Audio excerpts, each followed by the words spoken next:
নমস্কার, পম্পার রান্নাঘরে আপনাদের স্বাগত। আজকের আমি আপনাদের বলবো যে বাড়িতে আপনারা মিষ্টি বানিয়ে খান। দোকানের মতো মিষ্টি আপনারা বাড়িতে বানাতেই পারবেন। ছানা ছাড়া আজকের আমি মিষ্টি বানাবো, ময়দার রসে ভরা মিষ্টি। চলুন দেখে নিই। এখানে একটা কড়া বসিয়ে নিয়েছি।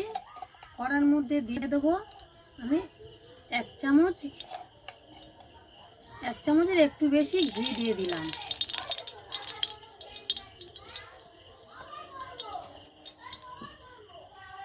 এখানে দিয়ে দেব 1 কাপ পরিমাণে সুজি। আপনারা বেশি বানাতে চাইলে বেশি সুজি দেবেন। আমি সুজিটা এইভাবে ভেজে নেব।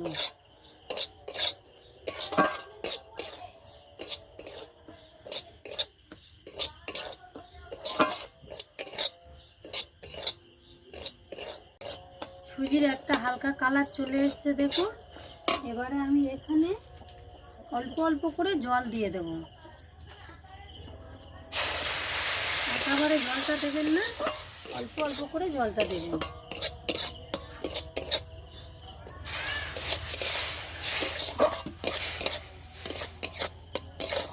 অল্প অল্প করে জল দিয়ে এইভাবে আপনারা একটা ডো পাকিয়ে নেবেন।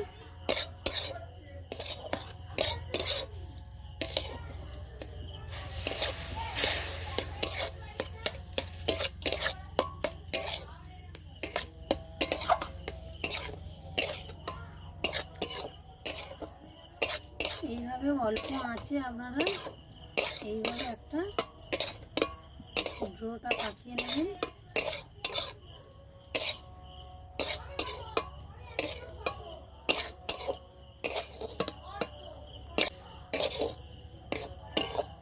দেখুন, এটা ডোটা একটা হয়ে গেছে। আমি এবার এটাকে নামিয়ে নেব। সেই একই চামচের আমি 2 চামচ নিয়ে নেব টক দই। দেখুন, 2 চামচ টক দই নিয়ে নেব। টক দইয়ের মধ্যে আমি দিয়ে দেব একটা এলাচ গুঁড়ো দিয়ে দেব, ছোট এলাচ গুঁড়ো। এখানে আমি দিয়ে দেব ঘি 1 চামচ। সেই একই চামচের 1 চামচ ঘি দিয়ে দেব। এবার আমি দেবো, দেখুন, 1 চিমটে বেকিং সোডা। এর থেকে বেশি আপনারা দেবেন না। এই সমস্ত উপকরণ ভালো করে মিক্স করে নেবেন।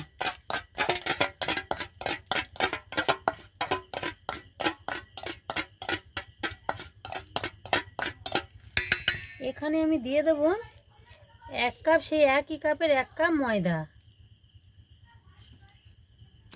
দিয়ে এটাকে আমি ভালো করে হাত দিয়ে মেখে নেব।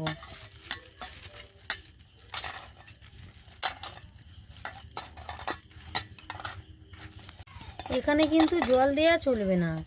যদি টান হয়ে যায় কিংবা পাতলা হয়ে যায়, আপনারা একটু ময়দা অ্যাড করে দিতে পারেন। কিংবা যদি বা শক্ত হয়ে যায়, এখানে একটু টক দই দিতে পারেন। দেখুন, আমার 1 কাপের জন্য আমার ময়দাটা রেডি হয়ে গেছে।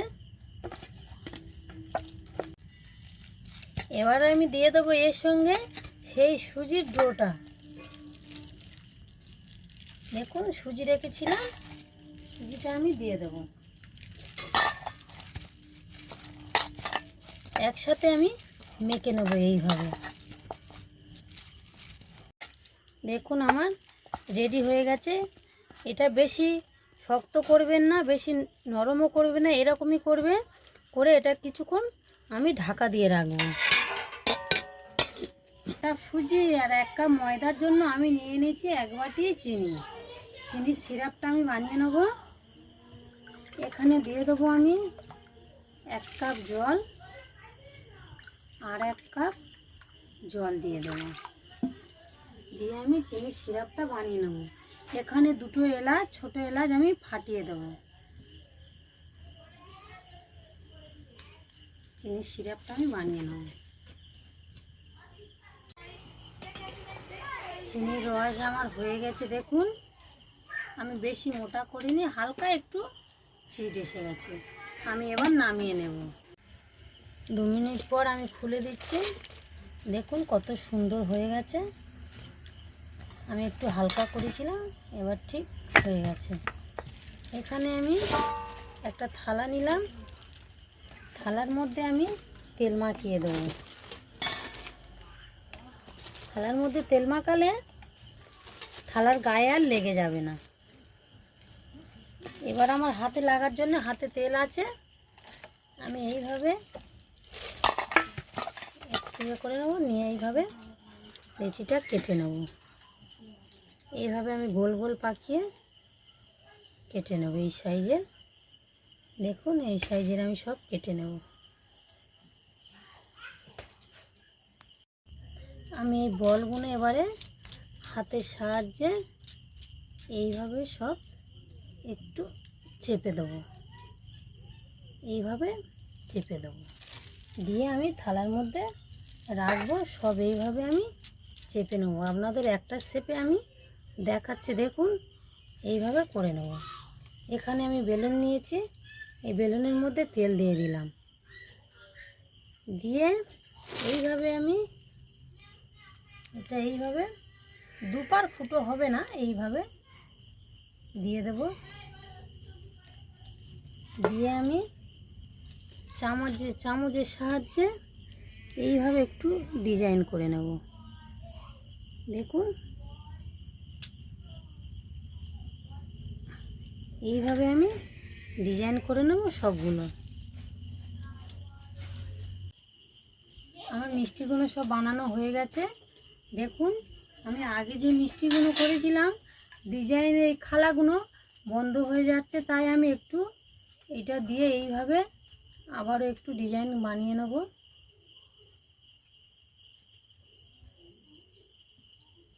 কয়েকটা নিয়ে আমি তেল হালকা গরম করবেন, বেশি গরম করবেন না, পুড়ে যাবে। এইভাবে আমি সব ছেড়ে দেবো, যেহেতু থালায় তেল দেওয়া আছে একাই পড়ে যাবে। আমি কম কম দেব।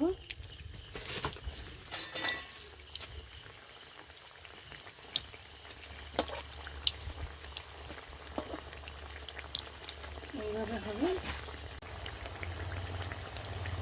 দেখুন কত সুন্দর হয়ে গেছে, কালারও চলে এসছে। আমি এইভাবে তুলে নেব। সব ভাজা হয়ে গেছে, রসটা হালকা গরম আছে, আমি ওর মধ্যে দিয়ে দেব। কিছুক্ষণ আমি ঢাকা দিয়ে ফুটিয়ে নেব। এবার 2 মিনিট আমি ফুটিয়ে নিলাম। দেখুন বন্ধুরা কতটা সুন্দর ফুলে গেছে, কতটা সুন্দর হয়েছে দেখুন বন্ধুরা। এবার আমি নামিয়ে নেব। কতটা সুন্দর দেখতে হয়েছে দেখুন বন্ধুরা, দেখুন কতটা সফট নরম তুলতুলে হয়েছে দেখুন বন্ধুরা, ফুলে গেছে।